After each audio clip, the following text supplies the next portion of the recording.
You are now entering the MuseCast.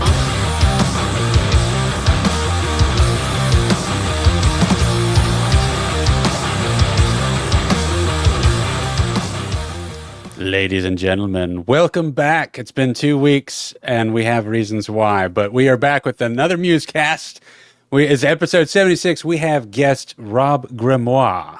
He is here with us. Rob.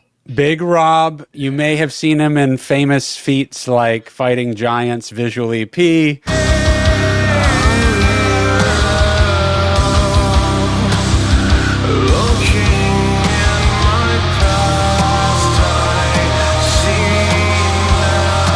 As the strategist, he's also an author, a musician, Strategist. a sorcerer. I see now in his name. I didn't realize. We'll find out more about that very soon, and I'm going to learn a spell to cast on my bank account. And you know how to do those, right? No, Actually, absolutely not. No, but dude, hey, the double your money trick from Diablo. You drop the money as soon as you pick up the money in your thing, and you double your money, and then you get all man, the best gear.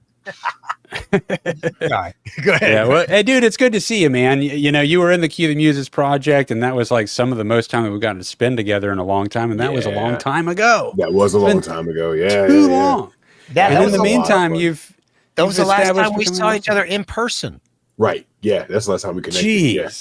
that's ridiculous. Yeah, it is crazy. It's absolutely Yeah. crazy. But I shut myself in a cave and started writing.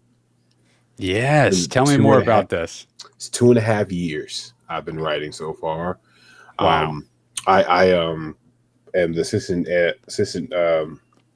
director over at Multiverse. Is a literary convention that we have in Atlanta, and we've been doing that for several years now, about 6. And Wow. I wasn't able to go the first few years, Mhm. just because of constraints. It's in Atlanta. I'm busy here all the time, and I was able to actually go 2.5 years ago, and ran into some very talented authors that I love their work, and say I had some ideas I would like to write, and they were like, "You should write it." You kick your ass if you don't. A lot of people were just like, you should write. You explained the ideas a little bit, and they were like, "Run with that," or just go write. Yeah, or you just said that you wanted to start writing, and then it was just casual conversation, and I said I was kind of interested in writing maybe, and then I my mentor Paige Christie, which I have a lot of mentors now, but she's like my main mentor. She was like, go for it, and she's phenomenal. Really put me into a headspace of like just hunkering down and actually writing. And since then, I have been featured in 3 anthologies. I have a novella out currently on Amazon and Kindle. I have stuff in the works I can't talk about. Yet. Cool, nice. That's But fun. I'm not out to be like a novelist. I'm not out to be like John Steinbeck or freaking Nnedi Okorafor or any of these phenomenal authors that write these massive books. I'm just here to write brain rot for Netflix. and that's interesting. Crazy. That's what I want to do. Scream like Love, Death, and Robots, right? Oh yeah. Well, see, I write anthologies, so Love, Death, and Robots anthology. Hello, Netflix. Love, Death, and Robots anthology, and I got some cool stories. If you want to check them out on Netflix and Hulu, holler at your boy. But it's cool to know that your immediate interest is in adaptations for scripts. Absolutely, 100%. It is rather it be a comics or film. And I love to do film. I would love to write scripts for films. I've been bitten by the bug for a very long time. This is why every time you say, "Hey, I got something going on, I want you to be in it," I was like, "Yep." Yeah. Okay. Yeah. Totally. So I can see what's going on. Like you give me a character and I try to play that character, but I'm more interested in the process. Like 100%. And hanging out with y'all has really got me like into the process. So why I ask you 1,000 questions. I ask you 1,000 questions, Dick, about what's going on here. Why does that happen? What's that going on? What are you doing with that? What about post-production? How do you move that around? And What the my fuck problem you do? is that I can't stop talking about that when you get me started because I I'm cool. I love talking about that. I'm sitting taking mental notes every time.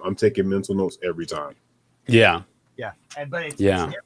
It's different when it's different thinking about the process versus when you're in the process, right? Like Right. you can't if you start talking about the process while you're doing it. And I'm kind of talking to you, Ash. Like it's hard. You can't break out of it.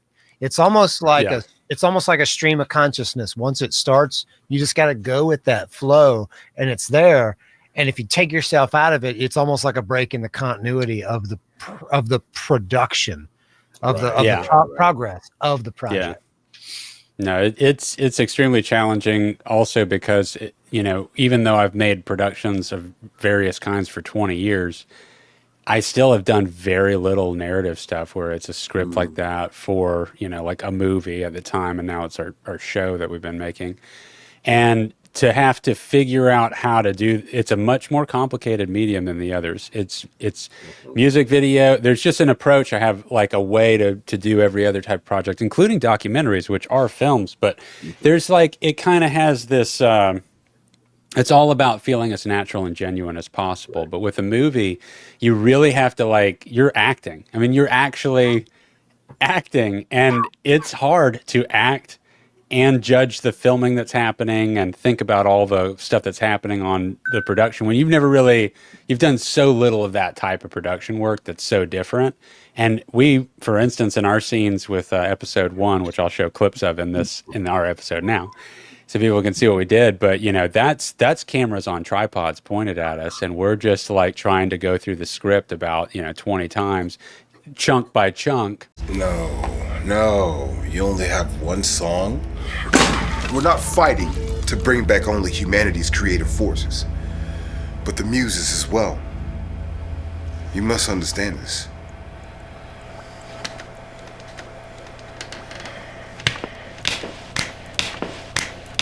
One song will not suffice, gentlemen. We need 4, a full fucking rock EP. What? Yeah. And then we come out of it with some fun, like freeform stuff, but ultimately we consolidate what seemed to work for us because we are all like we're not seasoned actors. And so what worked for us was kind of identifying what were the bullet point, like we have to manifest this one topic here and this one topic here because that's part of the story. Yeah. So as long as we address that in this rambling of like freeform on top of the script, then it works. But a lot of the script actually made it in too. When I went to go edit that, and I would cue the script up to look at what the order of things is because we filmed it out of order. And so I'm looking and I'm like, a lot of that really did line up almost verbatim with the script in a lot of sections. And then I think that some of the funniest stuff happened that wasn't that, was where we like riffing loose on the end. Yeah, the riff on the end, riffing on it. Yeah, like my one of my favorite parts was literally I broke character when we're looking at the thing that Michael made. I actually say, we should have had him put an indicator on it because like you had said something and then I broke character and I was literally saying, oh man, yeah, we should have had him put a light on it and then we would have known when it was on or whatever. And that was what went into the thing. And that actually made the cut. Fuel source sports. Sure. All right. Whoa! Wow, we are hot, man. We are so hot. Okay. All right. So the next step is mushroom uplink. We've got the analog radio wave mind travel device uplink. Keeps us off the Wi-Fi. All right.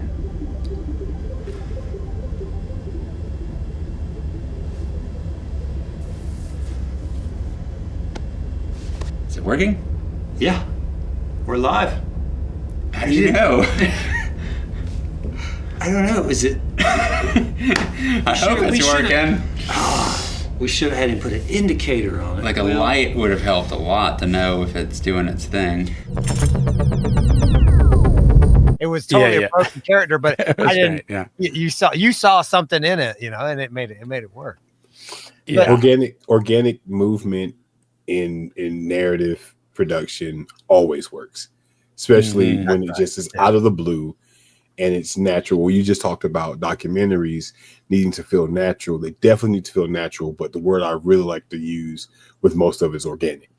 It really has to feel like it's come out of the ground, like someone planted a seed or a fucking animals pooped the seed out and it somehow made it in the ground and it reached that journey, and now we can enjoy that apple from that animal shit. It's fertilized the ground. It's really made it's really made that journey into where it's gonna go. And I saw some really cool stuff in a lot of different things that y'all do from the Fighting Giants video to the QZ Muses actual, film. And besides all of the music stuff, because all of the music stuff is great, right? Like all the music stuff is phenomenal. I mean, the production is phenomenal. It's all like done. Like, I mean, if you go back and take a look at all of it, it looks like it is professionally done. In your words, I can hear an ocean. In your touch, I can feel the devotion. They will try to subdue our motion with no emotion, silenced emotions. In my eyes, can you see my soul? It still burns as it's growing old. You can't lock my mind in a prison. No freedom without a vision.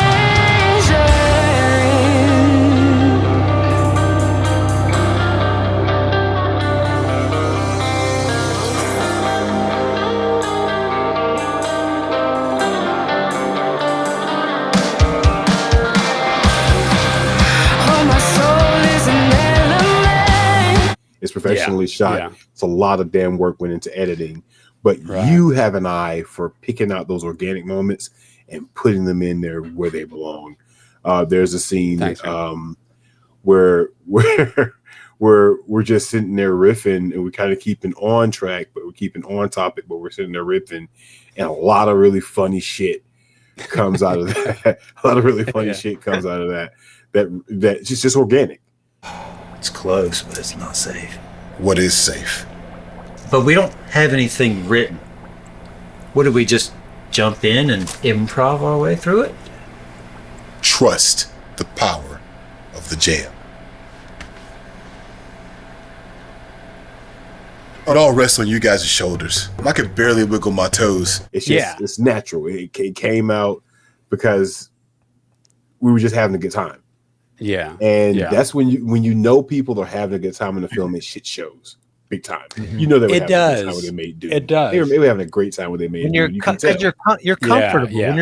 When you're having a good time, you're comfortable. I feel like if you try now, granted, I'm sure there's people out there when they get very serious about what they're doing, they also get very incredible at what they're doing. Oh, yeah. I mean, an incredible actor is incredible. Yeah. We are having a good time, right? That's what they must be. I'm sure they are. Well, I mean, I guess there would be the caveat that some people feel broken after playing certain roles. I mean, absolutely. Listen to 100%. Method actors that feel like they never were the same. They lost a piece of themselves.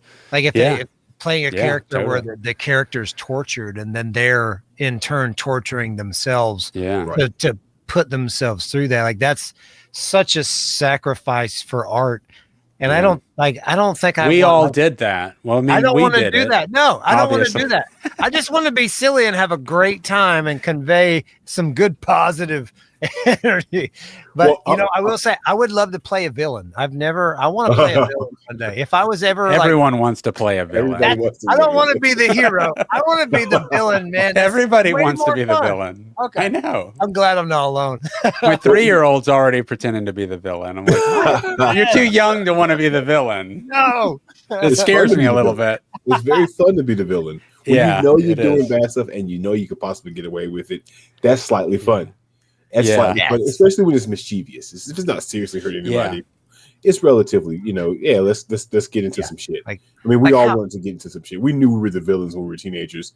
We were wreaking fucking havoc, and people thought that our music was like crazy evil, and we were like, no, our music's not evil, but if you think that, cool.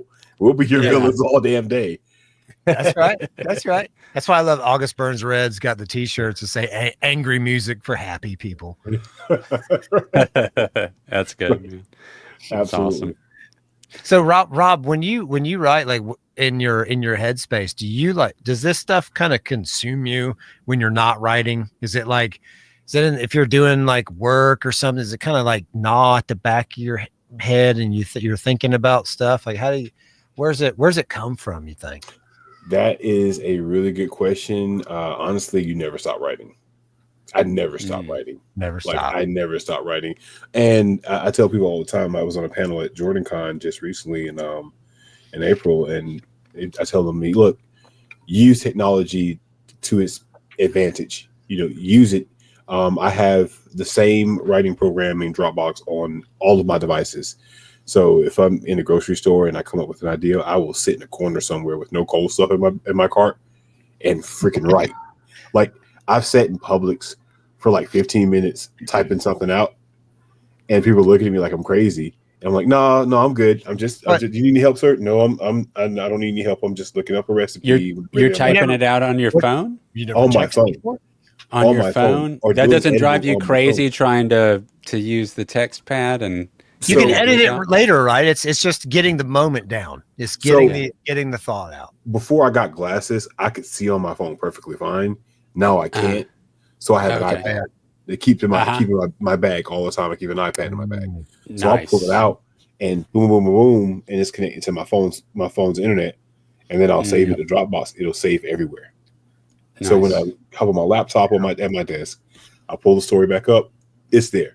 I will grab a bar napkin if I have to and write some shit down. Yeah. The ideas are always going, something's always happening, and you don't know where you're going to get inspiration from. So have a piece of paper, a pen, something, somewhere, notepad, something. Do you think, and you don't have to say yes to this, I'm genuinely asking, but do you feel like there's a muse element to writing? I mean, do you feel like it's not you sometimes when these ideas just start running away on paper?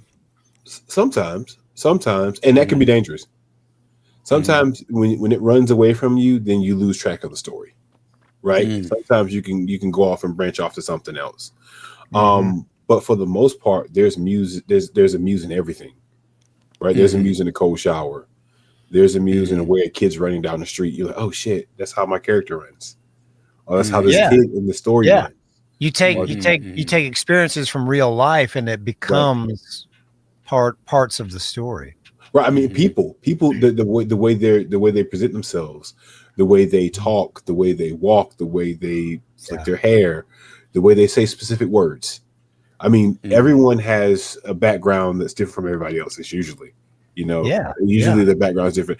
Us three, we have different backgrounds, so we say different things in different dialects from a mix of different places, from our parents, from our friends, from things we picked up ourselves, and that always kind of creeps its way into my stories.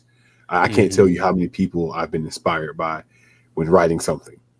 You know what I mean? Absolutely. And when you think about characters, and you say, who would be good to play this particular character? Oh, sometimes it's like, I want to create a character for this person because this person is a character. You know what I mean? Yeah. So you'll find things in everything. In everything. I identify so much with what you're talking about, because what I didn't anticipate being a part of the journey of getting into the video work, is that you're really becoming a true observer of life. Oh, yeah. All around you at all times, because you're documenting it in a way that's not, it's not like it doesn't sterilize it, but it doesn't make it clinical, but you are acknowledging more parts, more of the mechanical steps that are involved in each individual thing, everything from facial reactions and psychology and the way that conversations go. I personally love. It's interesting to me to watch. I kind of get addicted to it. Just debates. Online, like not stupid debates, like debates with experts. Yeah, right. Good debates. For me, that's like just as exciting as a UFC fight nowadays. And it's so stimulating to see people push to the end of their ability on what they've spent all this time doing and how they handle the temperament of it. You learn a lot from that of seeing how a master of a field reacts at the peak of intensity. And I feel like that can carry over into your writing and storytelling and how and where and if you know that you're getting the emotion across fully when you're filming a scene or something like that, and in this case writing a book, but everything you're describing is just starting to like pay attention. It gives you license to have the excuse to monitor and document so much of what's happening, and then it really can be quite magical because you start to take note of how amazing all the different aspects of life are that are running full throttle in everybody's life at all times, down to that bug has a whole journey today. It went from here to over here. And that was, I mean, that's a novel. Right. Especially for the lifespan of a bug. For the bug. Right. And it's all relative like that. You know, there's a massive story and everything. Richard's dog is the coolest dog. My dog? in the world. Oh, Kenai. Yes. Yeah. The coolest dog in the world. When I first met your dog, I'm like, this is like the most chill, laid back dog on the planet. And one day that dog is going to make it into a story that I'm writing. Yeah. Because that dog is that cool. And I mean, here's something that I always tell people. It's like, oh, you just started writing 2 years ago. That's amazing. Kinda. I was a musician before that. So I've always been writing. Yeah. Right. That is a transcending kind of atmosphere that it cross-pollinates. You're getting exactly where I'm going. Where I'm going. It is really, really super interesting when you focus on another creative endeavor, how it expresses itself in one that you've planted your feet in for a long time. How it expresses 100%. Itself in your music, and then it flips, and how your music expresses itself. I have a project currently that's out that's being considered for an anthology right now, that metal is a major part of it, that music is a major part of it, and it's a cosmic horror story, but music is a major part of it. Anyone who likes H.P. Lovecraft stuff, which I'm kind of going after that, but anyone who likes H.P. Lovecraft stuff will like it, hopefully. And I have synesthesia. Oh, right. Yeah. So does Cody. My old singer has that. So that's something that actually has, this is the first time I've ever actually written about it or added as kind of a character into the story that I've written. So like I was saying before, everything goes into what you're doing. And if you stop putting walls up between, oh, I like this, and then I'm doing this, and those two things are separate, then it's all connected, man. I think that muse that you're talking about will just streamline into everything. And then when you're coming up with something in the scene, you're going to think about a song that you love. And so I always make playlists, or I add a song or two and let somebody know, hey, when I wrote this, this is what I was listening to. This is the mood that I was in. These are the things that I was listening to at the time when I wrote it. And people, they really get into that. They really like it. And music makes what I write organic. Who's got to go to sleep right now? That's me. That's my watch. That's me telling you go to sleep. That's me telling me to go to sleep. My wife has that same sound when it's time for her to go to bed. Oh, that's the bedtime sound. That's the bedtime. Isn't it? Yeah. We're keeping you up after dark.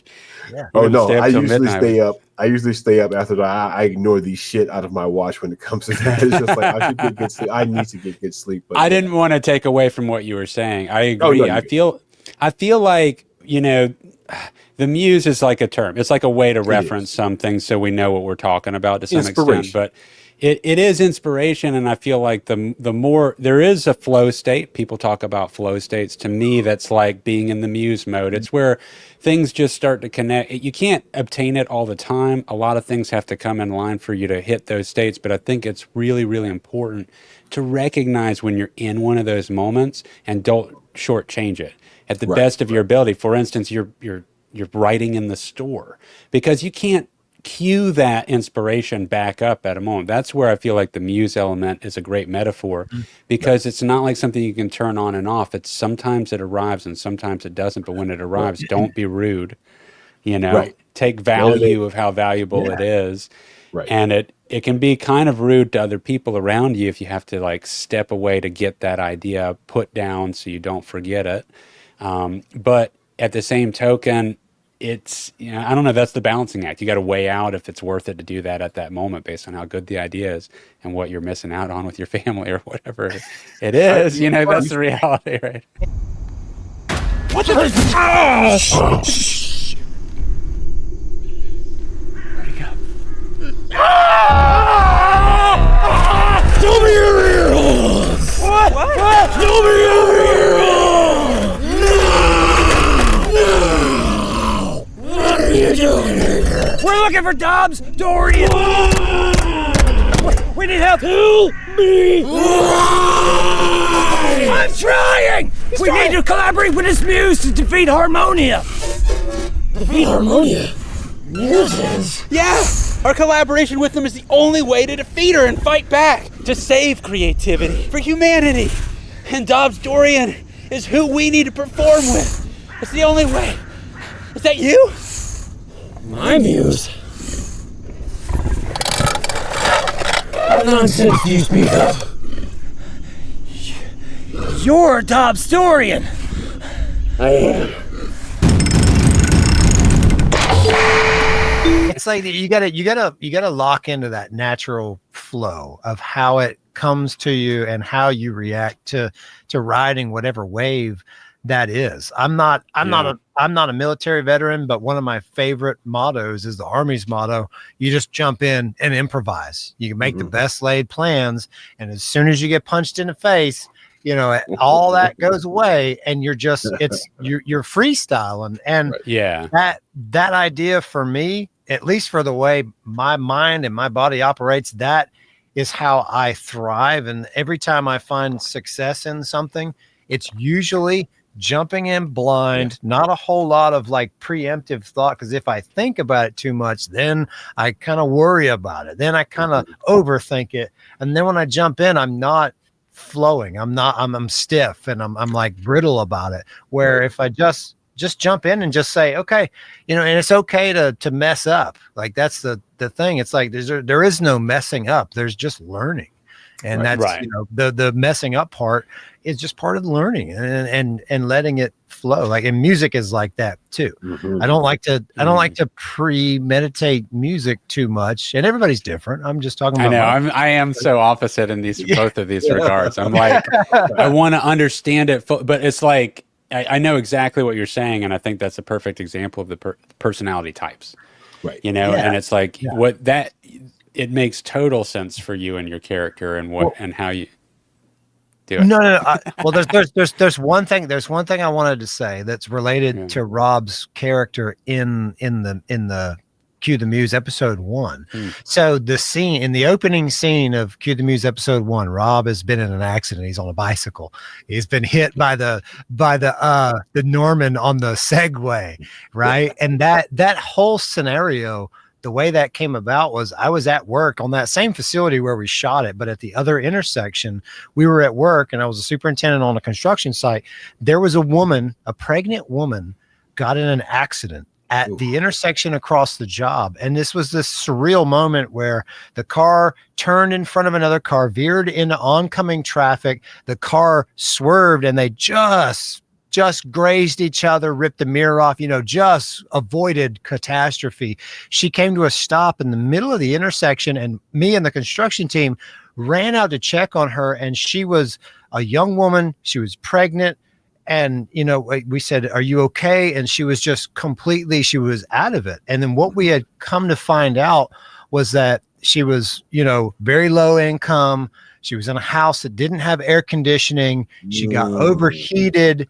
And she said all she remembered was she got overheated, and she went to her car because the car had air conditioning. So she started the car to turn the air on, and she doesn't remember driving. She doesn't remember where she went. And that whole scenario was so impactful that was what was the basis for the scene in the beginning of the Muses where you were hit. In the original script of it, it was actually a mother and a daughter. The mother was a physicist, musician, and she was the one who was making the thing, and she died, and the daughter hence the pregnant woman and the baby. Right. The original character was the daughter, and obviously we had to change it to make it work because So we just went with you. And you took the reins and you handled both. Superb. You are the mother and the daughter. And the daughter. One I character. am the mother and the daughter in one character. But that's how like real life scenarios become the basis for the story. I mean, like, absolutely, yeah. You document visually and you document everything that happens, and there's people out there like just strong personality people. I could name a million of them. I'm not gonna do it right now, but there's those people out there where you're like, man, you're gonna be somebody in my story. Yeah, right. Yeah. Right. I hate to say life imitates art and art imitates life. I don't want to say that, but it's just true. There's a reason that it's said. There's no denying it. Yeah, it's just true. And like you were saying earlier, Dick, about your process versus Ash's process and how it's totally different. Like if you try to quantify an artist's process and mine, you're gonna fail because each one is different and they approach things so differently. And believe it or not, sometimes work together so well. Even though they process things so differently, is because that flow is happening and everything is gelling. You know, being in a band with some of the nicest, kindest, most talented dudes that I've ever known when it comes to being musicians, just being good fucking people, was when I was with the Stronghold, and that band to me just stayed in flow state. It was amazing. There was always something that was coming out. And I know that it stayed there because we were all having fun. It was just fun. Yeah, it was fun to just. I just saw them this weekend. Yeah, I need to go and see them. I hadn't seen them with the lineup. My bass player's in there now. Yeah, I need to go check them out. I have been my old bass player. Stupid busy with writing and stupid busy. My kid just graduated. That would have been really cool to have seen you out there. I didn't even think about that. That would have been fun.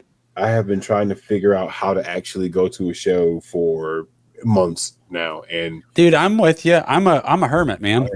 I mean, I'm not even a hermit. I can't stop moving as something that's happening, or someone hits me up and say, "Hey, we got this story that we're interested in getting you in," and then all of my energy has to go to that. All my time has to go to that. On top of like having a teenager and a preteen. Yeah. And graduate. What is this about him graduating at 16? Is that for real? So we homeschool our kids, and he went and took his GED. He took his SATs last year really well. When he was 15, and he went into his GED, and he passed it, no problem. I'm a GED. Right on. GED's here too. GED. Here we go. Right. Hey. GED. I went back. GED crew. I went back to get my nursing license, my nursing degree, but GED is great, and he's doing that. He's now signing up for school. He really enjoys it. He's ready to hop right into college, and he wants to do the damn thing, and I'm not going to stop him. And he's an artist. He's an artist as well. I mean, he's a visual artist. He draws, and so that all runs in the family. And I hope he gets out there and burns the world down. That's awesome, man. Dude, that's great. To do that. Yeah, I mean, your son graduated too. Congratulations. Yeah, thank you, man. On Thursday. Yeah, that was old. We're so old. I know. And I'm like, is he just like you now? He is taller. He is taller than I. Kristen is taller than I. Oh my god! The three old men MuseCast. That's what we. My knees agree with you, but my brain says, "Shut up! I'm not old." Oh yeah, my brain tells me straight up, "Let's go out and just hang out until like midnight." And my body's like, "You got to be fucking shit." Yeah. No way. Yeah. My brain is trapped. My young child's brain is trapped in an older, aging man's body. Yeah, we're still at that threshold. We're right at the threshold of the transition of accepting getting older, but yet still feel like we can do everything. Yeah. And I mean, if just you're enough that capable we of, can like, get working ourselves in out- trouble. Right. If you're capable of like working out and getting in shape and doing well, Yeah. your Do it. body will take care Do of itself. it. And it'll do it. I need Yeah. to get back. My ass needs to get right on back in the gym. And I was doing very well before COVID hit. But COVID did. And now COVID's gone for the most part in terms of like being a pandemic. I mean, you still get sick, whatever. Yeah. I'm just not stay doing safe. anything different. Just wash I your mean, damn I'm not. hands. Yeah, sure. Wash your hands. Yeah. Be clean. Don't go to work sick. Don't all that spread. shit. Yeah. That's besides the point. Keep doing your art and keep living your life. That's and right. if you don't got art, keep. I don't know if this is gonna work. I see it. Can you read that? Can you read what it I is? can't read it. No, I can't. A crescent Okay, moon. yeah. That Jupiter and Venus. It's Castor and Pollux, May 29th, 2025. Oh, really? Which is very specific to the epic. That's the inspiration of Cue the Muses, our crystals and our backup crew that's with us in the band. They're Castor and Pollux. I got it. Body imprintment process beginning. Nice. All right. Tim's imprint is captured. Okay. Let's put him Imprint it. to Castor.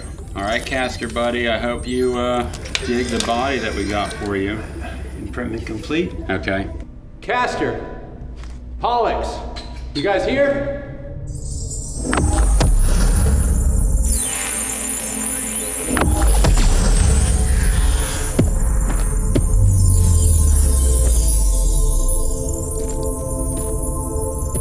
That sounds like the crystals. They're here.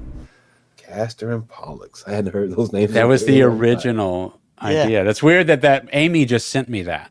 Oh, wow. While we're on this podcast talking about episode 1 and having made the Key of the Muses, that was a major part of our idea when we were doing the script was Castor. See what I'm saying? Wasn't See? that?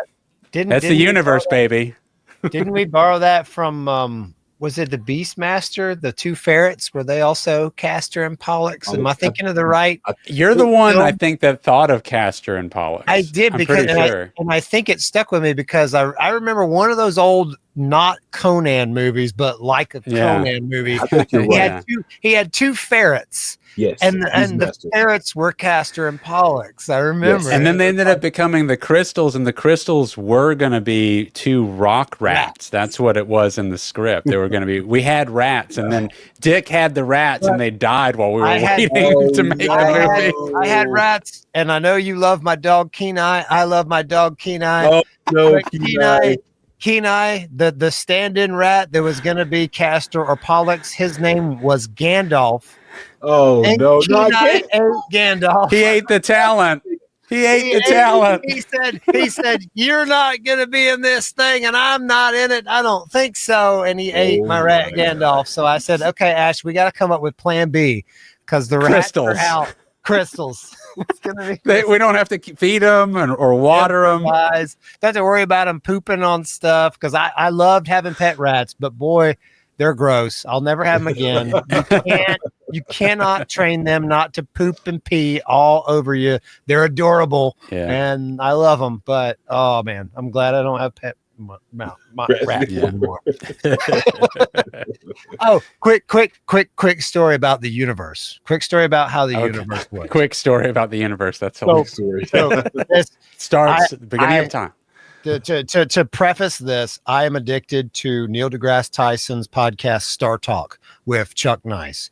I listen to it. I've probably blown through 40 episodes in the last month. It is my ride to work, ride home, and I fall asleep listening to it. So I'm all about space time and everything being interconnected in these this thing. Been training jujitsu for a couple years, been playing music for 25 years. The jujitsu gym that I train at recently had some drama that I will not discuss on this podcast, but we have a guest coming in a couple weeks that will be able to talk about that, and we'll go through what happened there. And it's also interconnected with starting up businesses. However, the new gym that I train at is another Brazilian top team school. And the black belt instructor of that school, a guy named Marshall, who's fantastic. He's like a level 4 black belt. It means he is He looks like Wolverine. He looks like Hugh Jackman cut playing Wolverine. But I found out, Marshall, that he's a drummer. And last weekend, Marshall came over and jammed in here with me and Kyron. And we played music for a couple hours. You know, we played some freestyle, a little bit of ska, a little bit of metal. And then we sit here and we start bullshitting. And my girlfriend Amber's birthday is coming up. It's Sunday. It's June 1st. Oh. And so Marshall, we're talking music. And I said, yeah, we're talking about ska. And I'm like, you know, I'm not the biggest ska guy, but Amber is a huge ska fan. And we start talking. I'm like, yeah, her favorite band is one of these obscure ska bands that I never heard of called the Mad Caddies. Yeah. And Marshall said, yeah, dude, they're playing Saturday in Sanford. Wow. Right down the road. I was like, what? He said, yeah, I've never even heard of this band. I don't even know this band was a thing still. And they're playing 30 minutes from my house. I got ticket. It's the day before her birthday. Her favorite band on the planet. Like, this is the universe, like, just happening. Happening in the best kind of way. So here I am jamming with this dude that I really just met. All of a sudden, I just got VIP tickets to my girlfriend's favorite band on the planet, literally on her birthday. Like, that is like things like Castor and Pollux aligning, just like the photo on the phone. Like that's happy. awesome. But that was like a good happy time story. Yeah.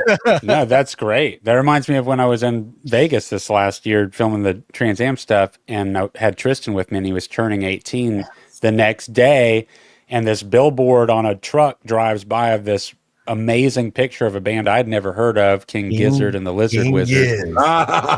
And we just look up the music, and you know, Tristan's like, oh, I have 2 of their songs on my playlist. They're pretty cool. And like, dude, are they playing? You didn't know them. I love that you I didn't know them. And that's wild. The name and the picture, just I was like, who is this? It was that good. That's like one of my favorite band names ever already, immediately, instantly.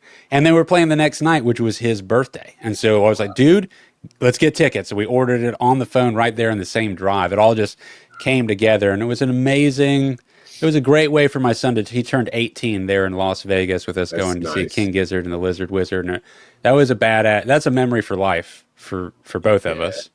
Really cool stuff. But and the universe can be cool. I'm sure that was epic. I walked away and it was one of the best live shows I've ever seen in my life. They're the most versatile band I've ever seen live, period. There's no comparison by anyone else. Yeah. I mean, other than a band trying to do covers, you know, of a bunch of different types of material. But for original music, they covered every genre. Yeah, and you went to see Puscifer, and you went to Rockville. Yeah. Can I disclose a few things about the Sessanta show? Okay, you? yeah. So okay. The Sessanta show, I knew it was going to be amazing because it's anybody who doesn't know what Sessanta is. It's the second year that they've done the tour. That is Puscifer, Primus, and A Perfect Circle touring together, and they celebrate Maynard James Keenan. Last year was his 60th-ish birthday, and this year it's his 61st-ish birthday. So he's Maynard James Keenan, black belt in Brazilian Jiu-Jitsu, still touring, and so I got the best. It was the outdoor amphitheater in Tampa. I got the best tickets. It was center stage, about 4 rows back. It was Kyron, me, and Amber, and they had a very strict 0 tolerance, no cell phone policy at the show. And Maynard is very adamant about that. And there's a bigger guy next to me who is like, I don't understand. I'm like, enjoy the experience, man. Like, this is like, they want you to be in this, and it does. I mean, no matter what you do, if you're filming, it takes you out. I get it. But I agree. Some of the things that they did, like, I can't even explain how cool it was. There was a point where Puscifer was playing a song, and I will tell you, and I'm sorry, I got to grab my phone because I wrote names down. So one of the most surprising things to me was that Puscifer's drummer is a guy named Gunnar Olsen. And Now he's playing on stage next to Primus's new drummer, who's a guy named John Hoffman, who just replaced the original drummer recently. They had the online contest where like 1,000 people tried out. John Hoffman made it, and he's amazing. And then of course, Perfect Circle's drummer Josh Freeze is up on. Now they set their stage up on a tier level, so you have a raised platform with 3 drum sets that are set up. All 3 drum sets. Center stage is Olsen with Puscifer. Stage left is Hoffman with Primus. Stage right, Josh Freeze with Perfect Circle. On either side of that, there's lounges. There's like velvet couch lounges. And then they had stairwells that came down. But not only were there stairs that came down, but there were these chairs, the handicap chairs that slowly rise up. And so Maynard, they came out, and Puscifer opens the show, plays a little bit, and they play, and then Maynard walks over to the chair, sits in the chair, crosses his legs, and slowly rides up as seamlessly Les Claypool has stepped out, and Primus starts playing, and as they're playing, he's still riding the chair and just chilling, and he gets up top. And I'll tell you, at one point, Puscifer was playing, the stage guys brought out a fucking ping pong table, and Josh Freeze and John Hoffman, the drummer for A Perfect Circle and Primus, play ping pong while Puscifer's playing their song, and Maynard is singing, and he's catching stray balls and throwing it. Just the funnest, craziest stuff. At one point, all 3 drummers were up there playing together on the same song. Les Claypool came out and played the cello on the Perfect Circle. So I can't say how special like that show was for, and I'm glad that, they had the no cell phone policy, because all of these things are so much more burned into my brain because of that, because I was immersed in the experience. And it probably helped that the people all around me were smoking some stuff that was very strong, and I had no way to get out. It was like, I don't smoke, but all this smoke is just around me, and it's in the air. You did smoke that night. I had a great time. That's awesome, man. It was a fantastic time watching that. That is great.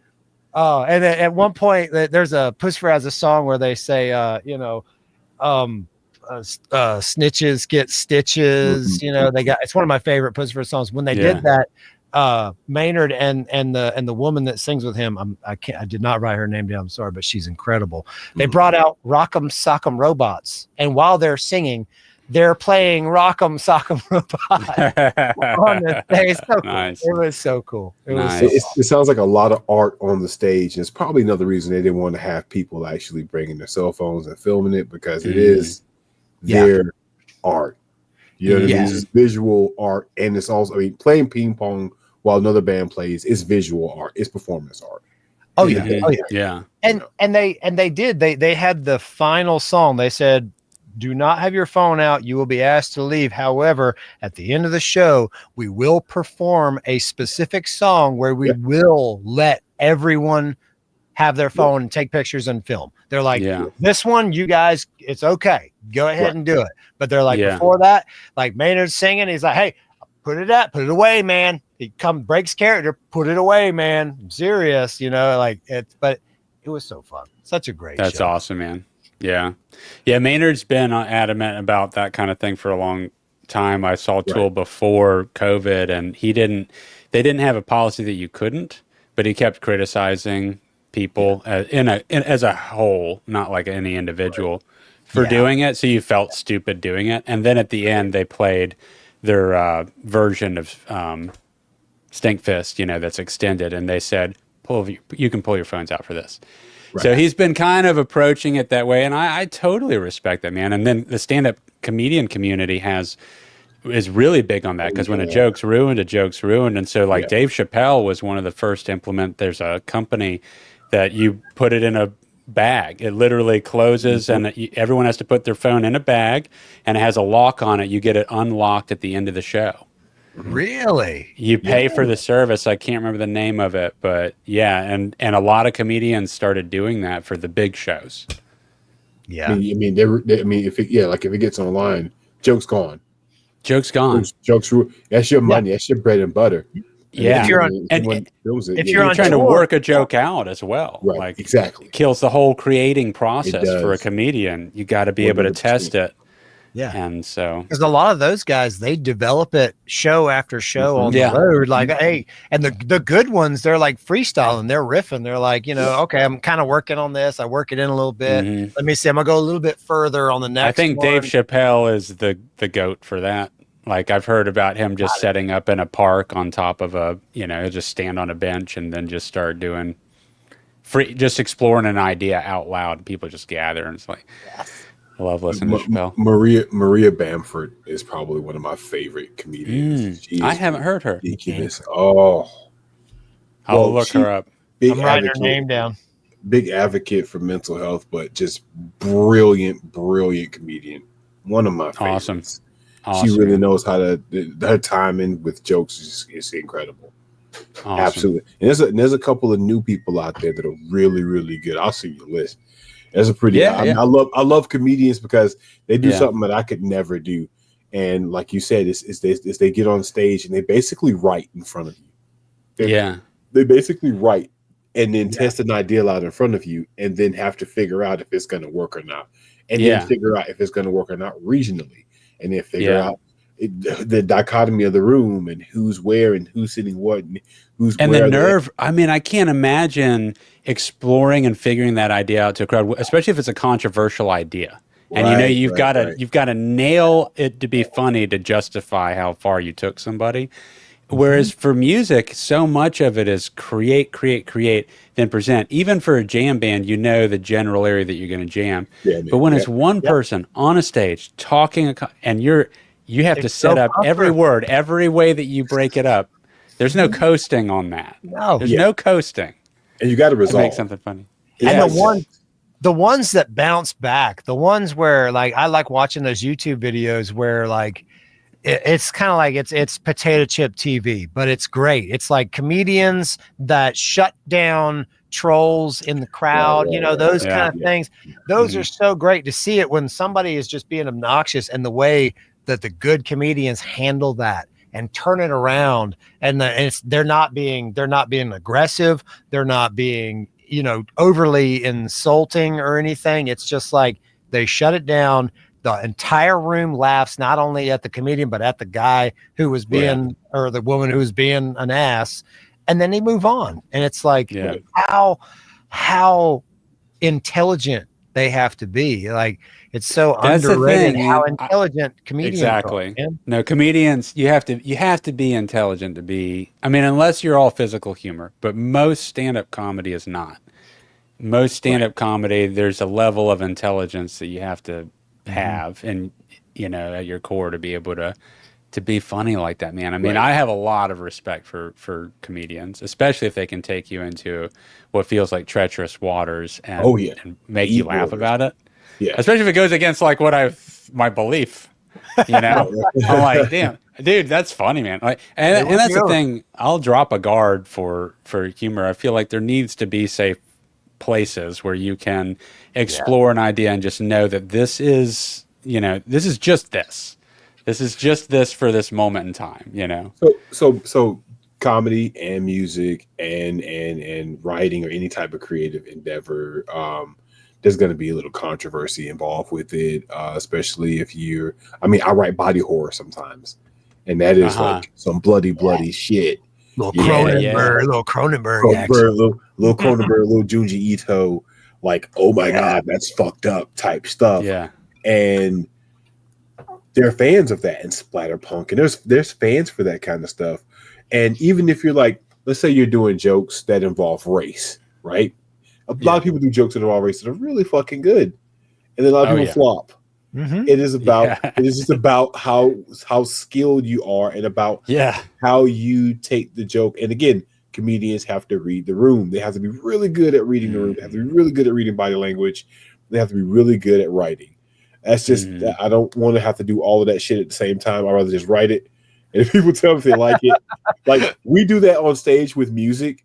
Like it's kind of easy to whip a crowd into a frenzy, especially in Tallahassee or a smaller place where everybody's going to come out for the show, everybody's going to have fun. But we have been in situations where we've heard other people play and it's just not been as good as it should be, and the crowd will fucking tell you. They will always tell you. They will always let you know by either not coming to the next show or just telling you to your face. I've had somebody come to my face and say, dude, that note wasn't like the note you hit all the other times. It was kind of low. Oh, what is it? Dude, come on. I was like, thank you. Man, I was like, first of all, I was like, thank you for telling me, because you're the only person that would have came up and told me. But like, and that too, taking criticism. How about that, boys? Taking criticism. How good are we with that? How good are we with that?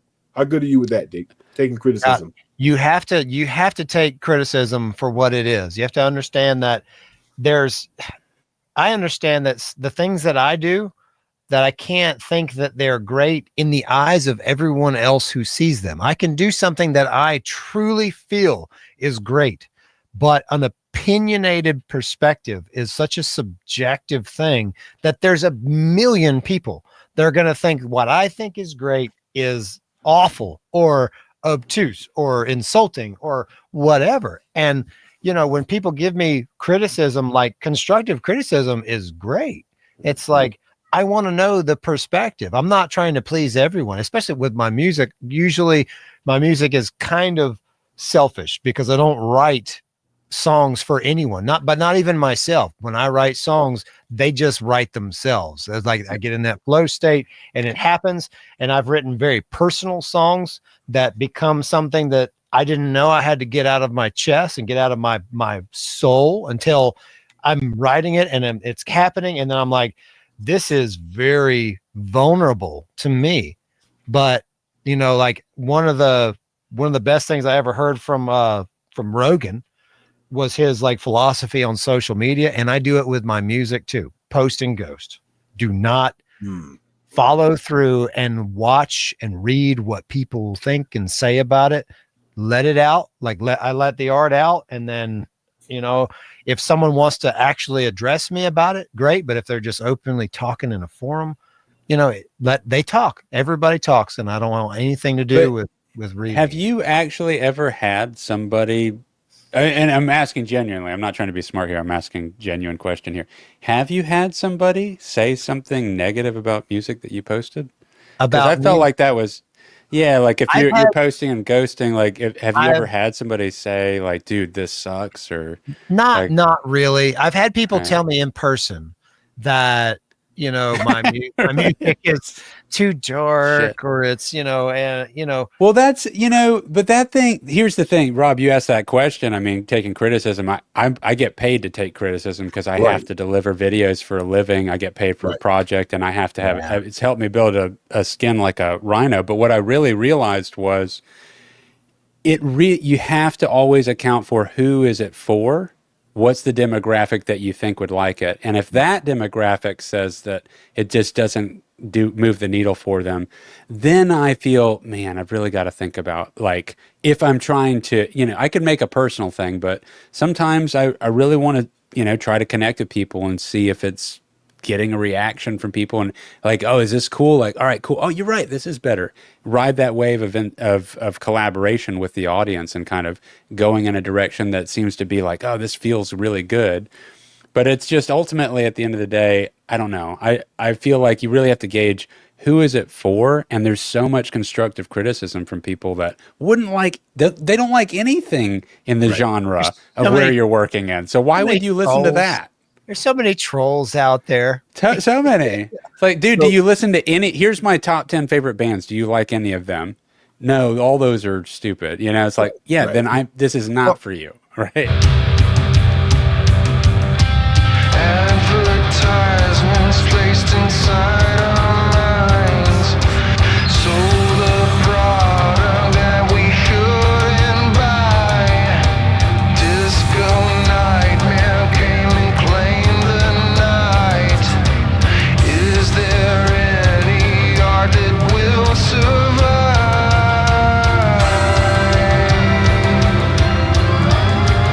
It's not looking good for us.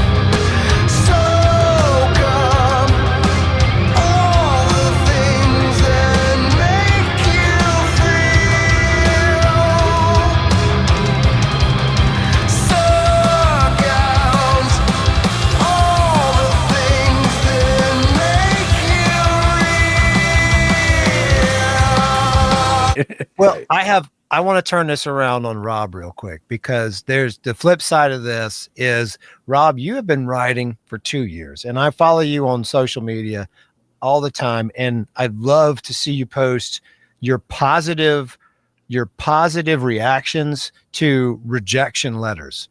Is like, I see you post it, another one rejected. It's just like another notch on the belt. It's an accomplishment. It's another step forward. But those letters, like, you have to read those. And so how does that affect you? Like, what's your process to take that in, and also with the acceptance ones? Like, how do you handle that? They're all printed out, and I framed some of them. I keep them in a notebook. It's not anything that I'm taking and I'm like reading it and I'm like, yeah, I'm gonna get all you motherfuckers whenever I make it to the big. No, the villain is born. The villain is born. Right. No, what it is that these people are telling me things that I'm not doing right. And so if I'm not doing, and these are editors, these are professional editors. Yeah. They're telling me things that I'm not doing right when it comes to prose, when it comes to writing. And so I go back and I learn from all of it. I have books and books and books about writing. Yeah. And I read them, but I also read every bit of rejection, every bit of editing, every bit of, what I've done, I've issues with tense, issues here and there and other places. And I hope at the end of the day, as I continue to write, I eliminate some of those issues that I had before. And I can just go ahead and tell you, from the first thing I've written to the last thing I've written, they're completely different. Of course. They might flow in the same idea, in the same space. It might be the same genre, but they are completely different in terms of skill level, because I've taken every bit of, and here's where the whole, so in authors, a lot of authors say, hey, after you write something, don't go to Amazon and read your reviews. I do. Yeah. And it's not, I'm not going there, because I can tell when someone is actually like legitimately trying to say, this could have been edited more strictly, or they could have had this. I can tell when someone's actually trying to give me constructive criticism and constructive feedback versus a troll. Yeah. And I don't read the, it's night and day. Yeah. Right. I'll read the trolls of them, like, okay, that's just, that was a waste of my time. Now I can move on to the next thing, that's the next 1 star, if there's a 1 star there, or the next 3 star, if there's a 3 star there, and figure out why I did not connect with the audience, why I did not connect with the reader. Because while we do like to say, hey, let's just post and ghost, and like while we do sometimes say that we make music for ourselves or we write for ourselves, we fucking don't. We really do want to connect with another human being's spirit, right? We want to move another person. Our job as entertainers and artists is really to make another person be able to escape their reality for a bit. That's what we do. That's why you guys create. That's why I feel that connection with performance, with live performance. Exactly, because you get to see them in their faces. You get to see their faces. You get to see them, and there's a type of energy, there's a type of language, and there's a type of connection. And when you're talking to them with your instruments, you're talking to them with your voice, you're talking to them with your music. And that's easy. That's easy to do when everyone's in there and everyone's feeling it, everyone's having fun. Now remove that element from it, toss it in the fucking bin, and then record something and then put it out. See, now it's a different way. You don't have the energy to feed off of to know if you're in the direction that's trying to get you to where you're trying to go to connect to your audience that you think. Your job then is to translate that energy from stage to recording. Yeah. To do your best to make that as because someone can listen to the same song twice, once recorded and once on stage. And what will they always say? Oh, when you guys played on stage, it was so much better. It's the same exact song. It's just their perception of having a good time. The energy, the energy. It's the if energy. you can take that energy and like sprinkle it on your track in different ways and get creative with that, then you pull them into what you do. Our favorite bands do it. Whatever your favorite band and whatever your favorite band is, they always do it to us. They always pull us in. We forget that we have bills. We forget that we got to go to work. We forget, we're at work. We forget all of this shit. and we focus on it for just a little bit. And they've done their fucking job. They've made their money off of us. And as musicians and as creatives, we're just not musicians. You're creative because you've written, you've made movies. You're creative. So as a creative, then it's now your job to find those little organic bits and pieces of things you do to pull people in, to humanize your music, to humanize yourself, to humanize your art, so they can connect with it on that level. Because when it feels too stiff, you don't want to do anything with it. Or when it feels quote unquote beneath you, you want to shit on it.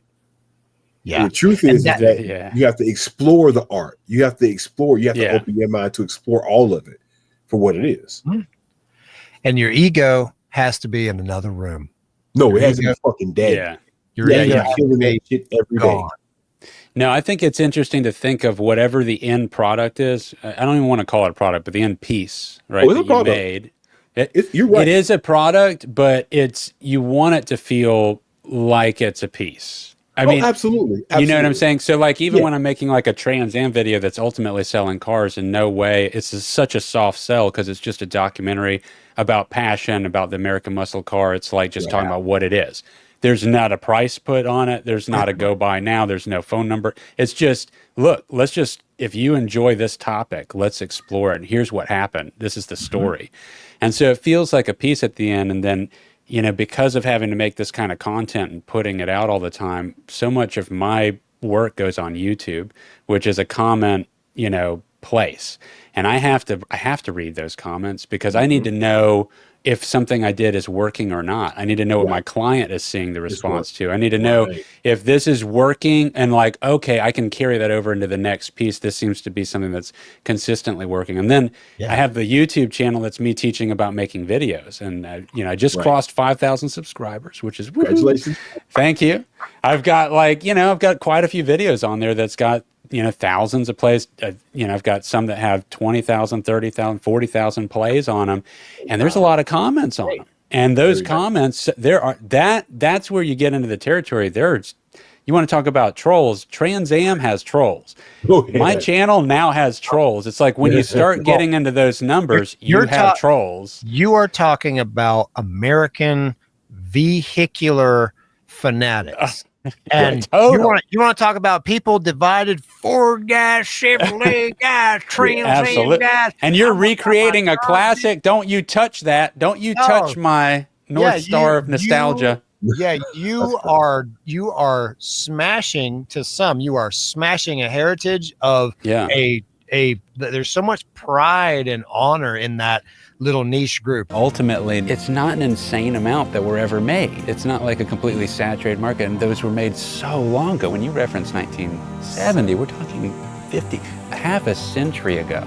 So you can let it just completely be only that stamp in time, or you can have a little bit of fun, lighten the guard, and explore a little bit of what artists want to put together in tribute to something that was so iconic. We pushed harder and we grew with this car. We're super proud for this to be our current model. And as much as the name is Trans Am Worldwide, right now, after the 2 years of hard work and dedication, the face of the company is the SS now. They're like elitist metalhead guys, like you can't cover. I covered an acid bath song one time and put it on. You can't do that. I sang it. I did an acid bath song, and you want to talk about people trolling me? That video has more dislikes than likes because those guys, those fans are rough. I absolutely love destroying people's preconceived notions. If you haven't noticed, that's one of my favorite fucking things. Whenever I would get on stage and I would let out a beast roar, people be like, "What? You're doing that?" Like, how many times I heard, "Oh man, I never seen a black dude sing like that. It's fucking amazing." I'm just like, good. There's plenty more. I can just give you a whole list of a bunch of them that are doing this. And guess what? Black women too. I'll give you a whole list of a bunch of them just killing it in the game. Well, dude, like Nadira's scream. I mean, when you have to tell. No, that's actually her. Like what? Yeah, because you're listening to the audio, and it's like no way. It's like, dude, that's her for real. That's her for real in real life. But busting down preconceived notions is just, it's the bee's knees for me. I love when people think that something is not supposed to be a certain way, or you're modernizing the Trans Am. Well, guess what? It's the modern day. I know. It's so, dude, we're talking about things that have been around for 50 and 60 years, and they could either just have been done the one time and it's over, or we can have modern day artists celebrate and try to do something with it. I will say this though, the channel has tens of millions of plays. Nice. We have almost 100,000 subscribers on YouTube alone, and our like ratio is above 97% across the channel. So people are, there's trolls, but it's like, it's so few in comparison to how many people love this shit, Right. Now think about what would have happened if the Trans Am, how long ago has it been since Transformers? You remember Transformers, the Michael Bay Transformers, Bumblebee was that new Camaro is brand new. You want to talk about the best product placement ever? That Camaro, that yellow and black Camaro, Michael Bay. What if he'd have done that in one of the episodes with like Bumblebee had to get like a augmentation because Optimus was killed and they had to soup up Bumblebee and he becomes the Trans Am. How huge would that be for the depot, man? Dowling and them guys would be like through the roof. Yeah, no, that's a seller. Michael Bay, if you're listening, these guys in Tallahassee, get them on the Bumblebee train. Bro. Oh, dude, we were talking about with the Chevelle if John Wick would just use the new Chevelle model and one, but obviously we have no connections for such things. We were actually entertaining. We are going to be doing a commercial, and we are talking about trying to obtain a celebrity to drive the Chevelle. And we were looking at UFC fighters, actually. We were going to try to reach out. Probably do it. What about ex-UFC fighters like Dan Hardy would probably do it?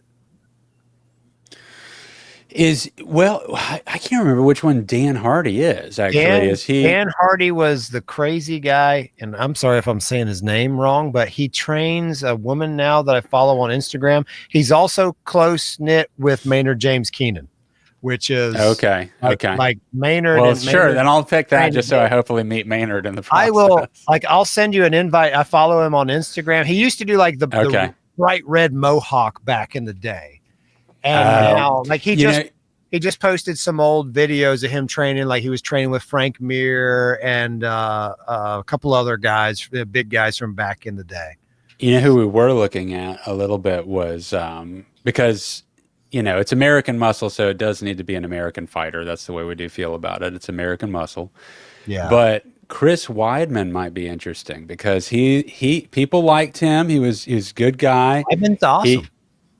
Retired heavyweight. I don't think he said anything like super controversial or shitty. I think overall people liked him. Do you not like Weidman? I got one for you. Who? I know who he's going to say. Demetrius Johnson.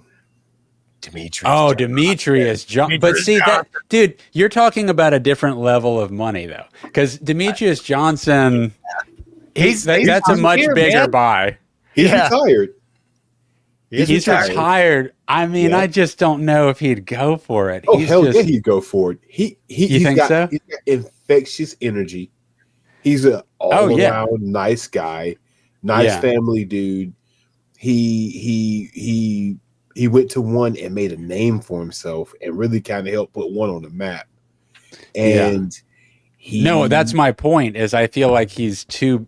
I feel like he's unobtainable. No, do you have a connection to him? Can you hook us up with it? Yeah. How do we get a hold of Demetrius Johnson? But see, I think he's the kind of cat that would be like, "Oh yeah, let's do this," because he's a video game player. He just likes stuff like that, and he'd bring a really infectious energy and a new market to the area. Yeah. I think he would really do a really good job with it. He's got that smile. He's got that attitude. He's got that drive. Find his publicist. I need to. I should be his publicist. Go reach out to. You told me. Hook us up with the conversation. With the Trans Am Depot. And nobody has a problem with Demetrius Johnson. Nobody. I mean, he was such a nice guy, man. Such a nice guy. I know, but he's just such a prolific fighter. I mean, he's one of the top. Yeah. You know, if he was a heavier weight class, he would Oh, yeah. always be He in the would. conversation as Always. you know. Yeah, He's always so in the good. conversation with me in terms of like mixed martial arts fighters. Yeah, He is one of the best pound for pound, definitely. hands down. I mean, he's Definitely. extremely talented, and I think being humble and being gracious and having that drive, really, he's an artist, is what he is. He's really an artist. Yeah, he really yeah, is. yeah. Well, I'll ask him, and we'll see what happens. Ash, I expect to hear from you tomorrow. That Demetrius Johnson If signed you up. get Demetrius Johnson, I just want to be on set one day to shake the man's Dude, hand. we'll only have him for one day. You know, Burt Reynolds, that was the biggest one that we did, right? And they had to, get him on board, and they did the whole contract. And I was more green than I am now. That's for damn sure. This was back in like 2016 or 2015. And dude, we had him. I was told on day of we were going to have him for 4 hours. I normally film for a minimum of like 10 hours.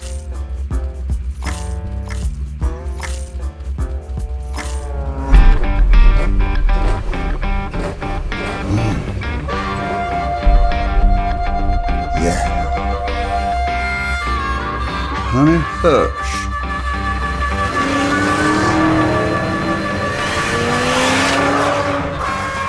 Yeah, it was hot. It was hot in every way. It was a love story. And most guys have a love story with their car. And I was like, 4 hours. And they told 4 you the hours. day of. The day of. Day of. And by the way, Reynolds. And by the way, our overseas investor is flying in. He wants to be here for it. We need to include him in the story. So I know you have this written out, but can we figure out a way to work him in? And I'm like, wait a second. So I got 4 hours instead of 10. Now Ash is and I got to add a new story. Ash is the comedian on stage right now. He's a comedian on stage with no jokes. No jokes. I need jokes. And there's way more to that story that I cannot talk about publicly, but I'd tell you personally. Anyway, you executed it. I executed it. I know did the great. story, and you executed it, and that video is amazing. Thanks. You know what that's a growth builder right there. That kind of experience for sure. You know what my favorite Burt Reynolds character is? Really? You ever seen the movie? You ever seen the movie Cherokee Kid with Sinbad? Oh wow! He played Burt Reynolds played Otter Bob. He said Buffalo Bill. Buffalo that Bill sounds kills. really familiar. He says Buffalo Bill kills 6 buffalo in a day, and they're real big and they're easy to shoot. I killed 100 otters in a day. You know how hard it is to shoot an otter? I think I remember this. Sinbad, man, he's a Wild West. Sinbad in the Wild West. It's a cowboy movie. Dude, I forgot about that. It's stupid, but Burt Reynolds was so funny. He gets drunk and like tells a story about how he killed a bear, and Sinbad's drunk and they're talking about killing this bear. It's so good. Dude, you know, that's funny, man. Like, speaking of like side characters that end up being like such a huge draw like that is Les Grossman, Tom Cruise's character in Tropic Thunder, and they might be making a whole movie that's just that character. What? With the Mission Impossible that's the rumor right now. Yeah. Are you serious? They're Just seriously the Lex talking Grossman about it. It'd be the whole dude. That'd be hilarious. That'd be crazy. That'd be crazy. That's Apex Tom Cruise right there. Like he peaked at Les Grossman. What if that was his last movie? What if his last movie was just going out as Les Grossman? Doing a stunt as Lex Grossman, and that's the one that got him. Dude, if he does stunts in it and he has like a mission to do. All right. Anyway. We digress on Les Grossman. We digress. So yeah. I did have a story I was going to bring up that was a kind of a bummer, but I think I'm going to save it for the next episode because it's just too long to explain at the end of this. We've already passed our hour. So I won't bring the downer onto this episode. You lucked out. I guess I'll. You know who? Rob, tell us. I don't mean to cut you off, Ash, but Rob, go for it. Tell us where we can find and where the listeners can find your material that's out there right now. Amazon. Where can we read your stuff? So you can find me anywhere under the name Rob Grimoire. If you just Google Rob Grimoire, you'll just see me in my face everywhere. Anyone listening and not watching, that's Rob, R-O-B, Grimoire. That's Grimoire. Yes. Rob Grimoire, the French spelling for book or love it. Tomb or spells. And the sorcerer thing is not, I'm not really a sorcerer. I wanted to explain that. Liar. I am the liar. I just said it to get on the show. It's magic to be a creator, to be an artist, to be a musician, to create something out of nothing. That's true magic. So I think everyone who does any type of art or who is a creative are magicians. They are wizards. They are witches. They are really, really amazing magic users, because you are creating something out of nothing. A riff out of nowhere turns the Stairway to Heaven is fucking magic. That is magic, man. It is magic. Love it. I love it. Well, we did magic in episode 1 that you're in. Remember? Oh yes. We had the some dye fun. and so and the incense.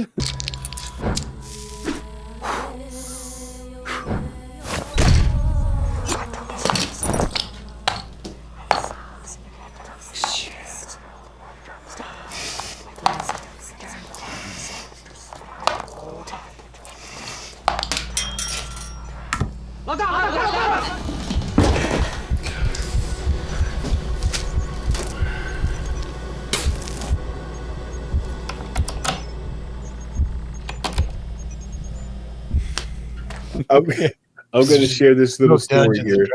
When we were filming that, I actually cut my hand open on the door. Oh, right. Bleeding. Yeah. So we did a little bit of blood magic. We did. Blood magic. We did. I cut my hand open pretty deeply on the door. Yeah. In the weirdest spot to cut your hand open is the frame of a door. Yeah, seriously. But yeah, it was insane, and it was but I had the best time. The absolute best time. Those were some great days. I really I wish we got to do more filming. I hate how long I've had to sit on what we've done. That's it. Rob was like, he said his piece and he's out. Still there. So he's still that there. was Rob Grimoire, everybody. You can hear me, right? He's talking from the other realm. He's speaking from the other side. There he is. That's a little magic.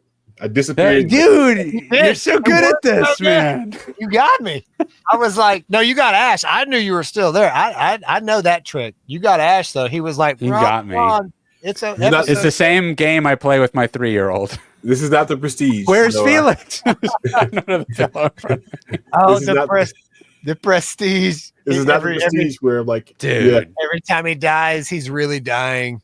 Don't ruin anything for somebody that hasn't seen the movie. One of my favorite movies. Yeah, that's the only film that I can't talk about because I'm going to spoil it for somebody who's never seen it before. That's what I'm saying. It's too good. It's too good. I love that they did that in Rick and Morty too. Ricky, you remember Rick and Morty? Well, I don't know, but if it gives away the plot line for Morty has Morty has Kaiser Soze territory. Morty has a time reset button where he can go back 15 seconds in time, and he just does it over and over and over again through the whole episode. And then they I remember that. I know that. Sandbox. I know it. Morty. Oh god, dude, Rob.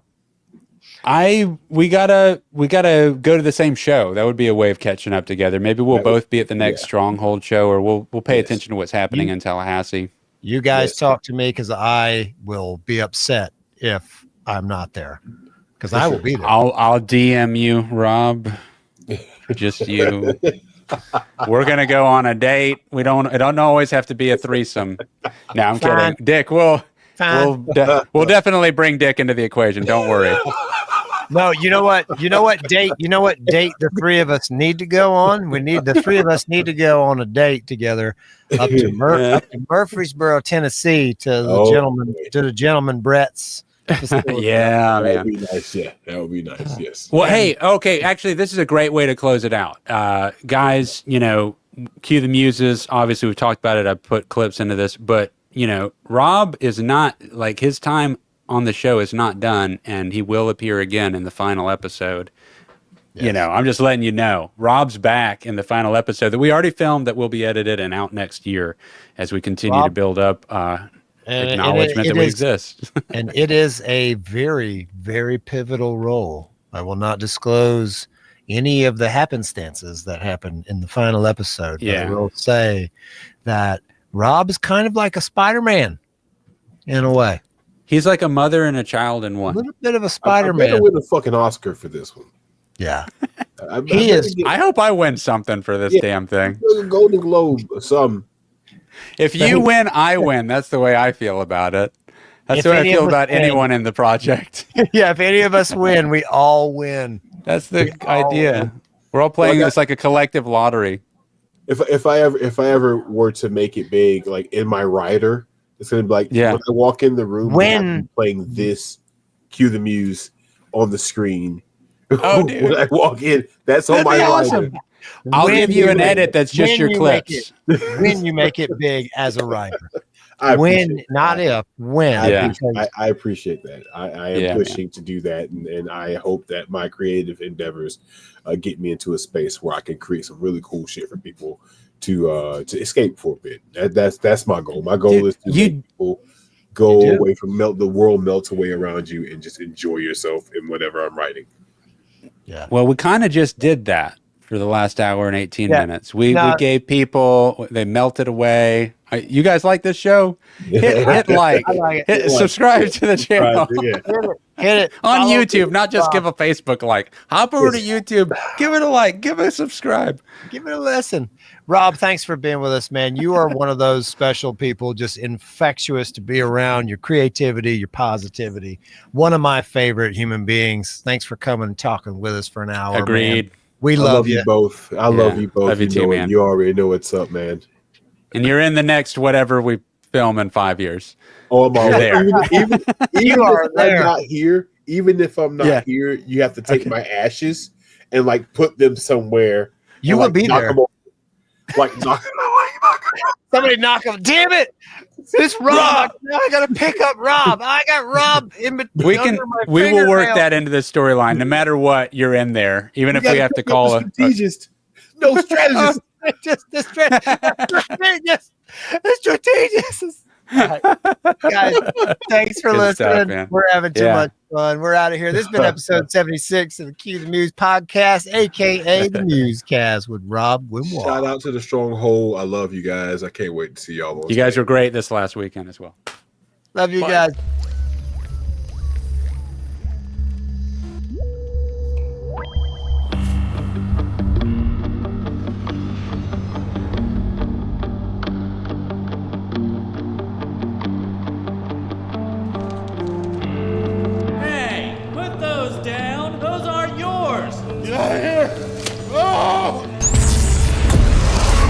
We're not fighting to bring back only humanity's creative forces, but the Muses as well. One song will not suffice, gentlemen. We need 4, a full rock EP.